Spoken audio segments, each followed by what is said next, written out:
Alors, je m'appelle Iris Barbet, je suis chorégraphe de la Paternelle, entre autres choses. Je suis danseuse, chorégraphe et pédagogue dans la vie. Je m'appelle Brice Arcide, ça fait maintenant un peu plus de 2 ans à la Paternelle et j'assiste Iris en tant qu'assistant chorégraphe. Du coup voilà, et dans la vie de tous les jours, je suis toujours danseur professionnel et professeur de danse. Alors, pour le parcours, moi je me suis formée en danse contemporaine au marchepied à Lausanne. Dans un premier temps, ce qui est assez rigolo, parce que mes anciens directeurs de formation, c'est Corinne Rocher et Nicolas Petit, qui sont les anciens chorégraphes de la Paternelle. Mais après ma formation de danse, je suis passée par tout un tas de choses, notamment de la technique dans des théâtres et plus forcément de la danse. Et je suis revenue à la danse par l'enseignement. Du coup, ça, j'ai pas lâché pendant des années et je continue toujours avec des projets à côté, notamment récemment un projet de camion-scène à Genève. À côté de ça, beaucoup de cours de danse dans plein de structures différentes, notamment des ateliers en EMS, là où j'ai rencontré Brice. Et ça aussi, c'est Corinne et Nicolas qui s'occupaient de ces ateliers de danse et c'est comme ça qu'on s'est rencontrés à l'époque. Et puis moi, pour la Paternelle, à la base, j'ai assisté Michael, qui est l'ancien chorégraphe, et qui, lui, a pris la place de Corinne et Nicolas. Et du coup, il m'a demandé à la base d'un remplacement, donc je suis venue le remplacer. Et ensuite, il m'a demandé de l'assister, je l'ai assisté. Ensuite, on a collaboré, et ensuite, il a décidé d'arrêter pour continuer ses projets de danseur professionnel. Donc j'ai repris la chorégraphie pour la Paternelle. Et du coup, pour moi, ça a commencé... Alors, rien à voir avec tout de suite la danse contemporaine. J'ai commencé avec le rock acrobatique.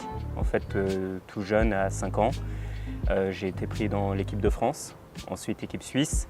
Donc là, tout de suite, j'ai vu qu'il y avait cette passion de la danse qui m'intéressait. Donc j'ai passé une petite audition à Genève, en école d'art, où j'ai obtenu mon CFC de danseur-interprète en contemporain. Et là, ensuite, je suis passé une audition en compagnie junior Le Marchepied, où il y a Corinne et Nicolas, justement. Et c'est là où, après la compagnie junior, j'ai été pris dans plusieurs autres compagnies. Donc, je fais toujours la danse à côté et j'ai commencé à enseigner. Parce que quand j'étais dans le rock acrobatique, j'enseignais, j'étais coach. Et donc, j'ai toujours été avec ce lien-là. Et ensuite, comme Iris l'a dit, on s'est rencontrés à ce moment-là avec le marchepied. En fait, c'est vraiment le lien Corinne et Nicolas.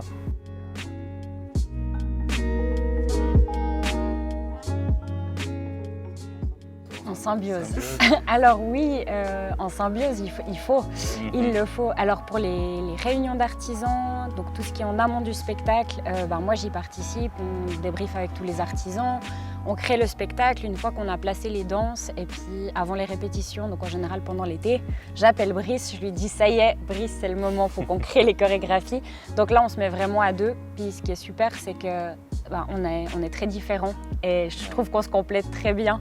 Il a des atouts que je n'ai pas et vice versa, ouais. Donc c'est super. En général moi les danses qui me parlent ou les ambiances ou les musiques, lui parfois ça lui parle moins et vice versa. Donc on arrive vraiment bien à se compléter. Puis après pour les répète ici, c'est génial parce qu'on n'a vraiment pas beaucoup de temps. On a 45 minutes de répète par groupe pour pas beaucoup de répétitions avant le spectacle et du coup ça nous permet de travailler avec 2 groupes en parallèle, de faire des choses en commun, de plus prendre le lead à certains moments, de se rappeler de choses que l'autre a oubliées et vice versa. Et du coup c'est vraiment hyper nécessaire et c'est aussi pour ça que j'ai fait appel à lui pour qu'on puisse être efficace et efficient et assez présent pour les groupes d'enfants qu'on a. C'est vrai que j'ai pris le pli avec Michael, qu'on soit à 2. Le fait aussi qu'on soit une fille et un garçon, c'est assez chouette parce que ça se complète bien.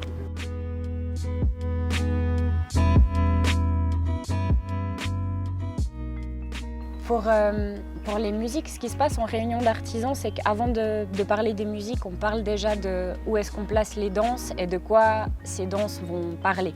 Donc on établit vite les thématiques, puis une fois que les thématiques elles sont posées, qu'on sait à quel moment les danses auront lieu dans le spectacle, on se voit avec Thierry et puis on parle des inspirations, ok, telle danse, ce serait une ambiance plutôt vaporeuse, quelque chose de plutôt abstrait. Donc on parle de sonorité, on parle de rythme et on parle d'ambiance. Ou une danse, ce sera beaucoup plus rythmé, beaucoup plus joyeux. Donc on parle vraiment des ambiances. Moi, je lui laisse assez de liberté souvent. Il vient avec des propositions. Là, cette année, c'est la première fois que je collabore avec Thierry. Et puis voilà, il m'a fait des propositions de musique. Il y avait 2-3 petits ajustements à faire, mais ça s'est bien passé. Globalement, on s'est bien entendu, il a bien compris les intentions. Donc les musiques pour les danses sont posées, les ambiances sont posées. Puis c'est pareil, à ce moment-là, Brice, il n'a pas encore participé aux réunions d'artisans. Je l'appelle, mais quand on se voit pour préparer les répètes et chorégraphier les danses, on écoute la musique, on fait les découpages, on check les timings. S'il y a beaucoup de changements dans la musique pour une danse, par exemple, on va profiter de ça pour faire une transition. Et puis en général, on les écoute, les deux, on les compte. Ensuite, on se dit, OK, on va partir là-dessus. Puis la musique, c'est vraiment, en tout cas pour la paternelle, c'est vraiment la base de la chorégraphie. Donc on se cale sur la musique pour créer la danse. C'est pas à chaque fois comme ça, mais souvent quand même, c'est vraiment notre base de travail, la musique.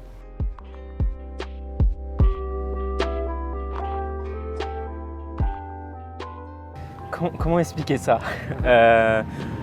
Après, ça va être aussi par rapport à la musique et aux thématiques et aux groupes. Par exemple, moi qui viens du domaine du rock acrobatique et des danses de couple, moi, il va y avoir des danses où il faut des duos, des trios ou même des groupes, ça va beaucoup plus me parler. Même si le tempo, on le sent un peu plus. Et ça va beaucoup plus me parler. Et Iris, vice-versa, c'est plus une musique vaporeuse. Voilà. Moi, c'est vrai que les musiques abstraites et les musiques plutôt d'ambiance, ça part dans la rêverie et moi, ça me nourrit vachement ma créativité et mon imaginaire. Et toutes les danses qui sont plus rythmées, c'est pas forcément j'adore ça, mais c'est pas forcément le truc où j'arrive à me projeter de base. Par contre, Brice, beaucoup plus. Ouais. Du coup, c'est assez chouette. Et après, en fait, il se passe un moment où il sait pas trop de quoi je parle, je sais pas trop de quoi il parle, mais à un moment donné, on se rejoint, puis ça fait du sens. Puis les danses, elles sont posées.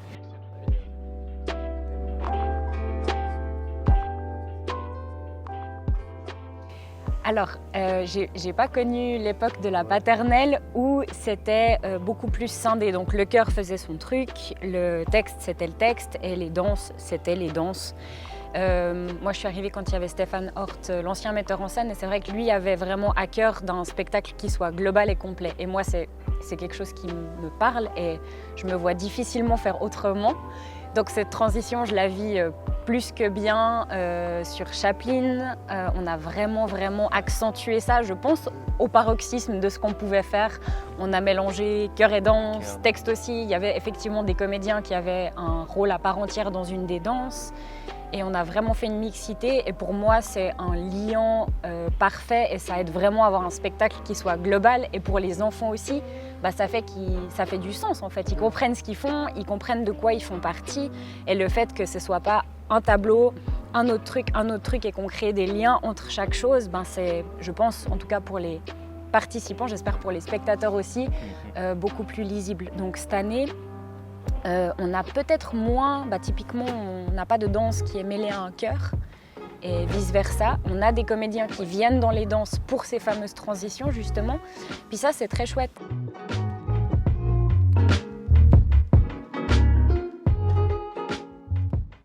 Mais en tout cas ce serait tout à fait envisageable. Pour l'instant c'est vrai qu'on est resté avec le groupe des petits, des moyens petits, des moyens, des grands, des très grands et puis c'est sûr qu'on ne va pas parler la même chose aux tout petits qu'aux jeunes de 20 ans. Ce n'est pas les mêmes références, ils n'ont pas non plus la même capacité de projection.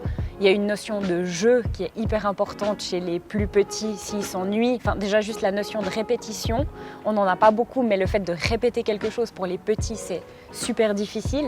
Ça devient très vite ennuyant en fait. Et les grands, ils arrivent beaucoup plus à comprendre pourquoi en fait on doit répéter. Donc c'est sûr que la pédagogie, elle est pas la même, et les images non plus.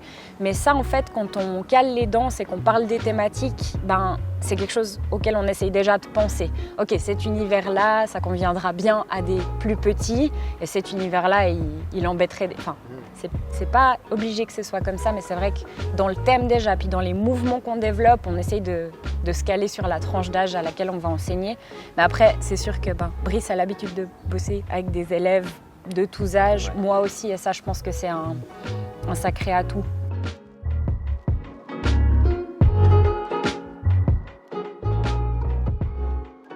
C'est vrai qu'après le chapiteau, où là on a vraiment cassé les codes, on avait 3 faces à la place de 1, et on a aussi pour le mouvement, c'était chouette parce qu'on a pu bouger différemment. C'est vrai que là on repasse à quelque chose de frontal.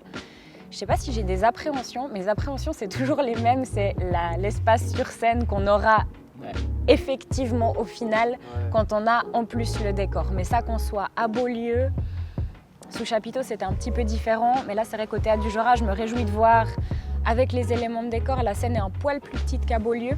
Donc, quelle place on aura réellement? Et il y a toujours aussi une notion de recul du public parce qu'il y a des spectateurs qui sont très loin. Et du coup, qu'est-ce qu'ils voient? À quel point est-ce qu'on a créé? Si par exemple on a une danse qui est à un moment donné très au sol, est-ce que ce sera assez visible? C'est des questions, on essaye aussi d'y penser en amont, mais c'est assez délicat de se projeter en tant qu'un spectateur qui serait au dernier rang au Théâtre du Jorat. On essaye d'y penser, mais c'est vrai que c'est toujours sur place qu'on se rend compte qu'on peut faire des ajustements et des placements. Puis là, en salle de gym, on met des cônes et des poteaux et on ne sait pas trop où sont les coulisses exactement. Donc on essaye de se projeter au maximum. Mais quand on arrive sur place, on peut faire des ajustements. Mais il faut essayer un peu de penser à tout.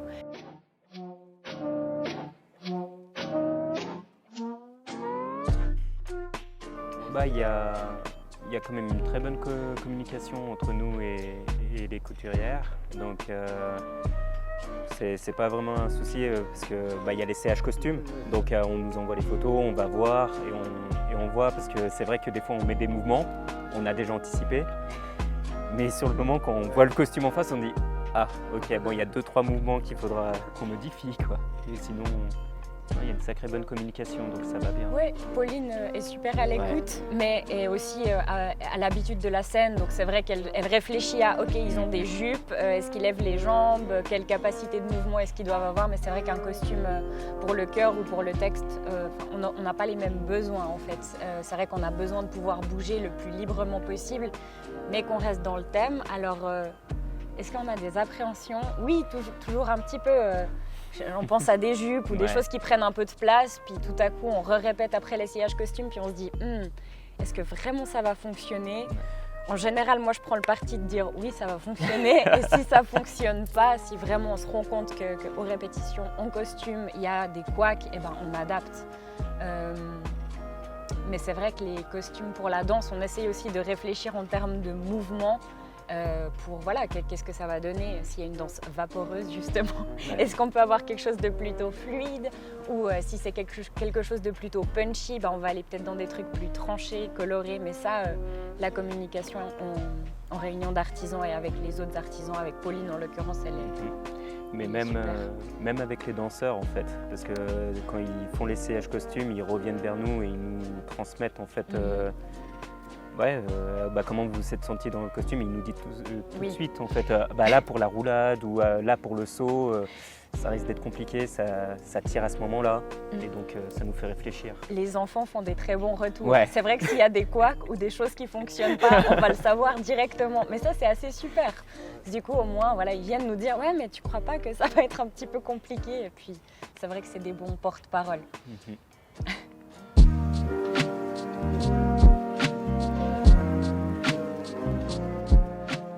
Moi, le souvenir que j'ai, c'est avant d'arriver à la paternelle pour remplacer Michael, je ne connaissais pas la paternelle du tout. Je n'étais pas venue voir de spectacle. Quand j'étais au marchepied, Nicolas partait aux répétitions de la paternelle, mais je ne savais pas ce que c'était. Et la première année où j'étais là, j'ai fait 2 répétitions en salle de gym et je ne suis pas venue voir le spectacle. Et la deuxième année où j'étais là, je suis arrivée à Beaulieu un matin et il y avait tous ces gens en coulisses à 8h, prêts, des bénévoles, tout le monde content, vraiment les gens heureux d'être là, et tout qui se préparait, des décors incroyables et vraiment tout un tas de personnes, tout le monde de bonne humeur.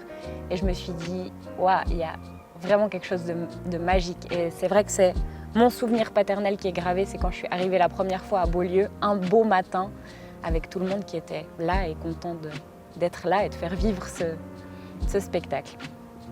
c'est que moi, Iris était venue me chercher pour avoir un assistant.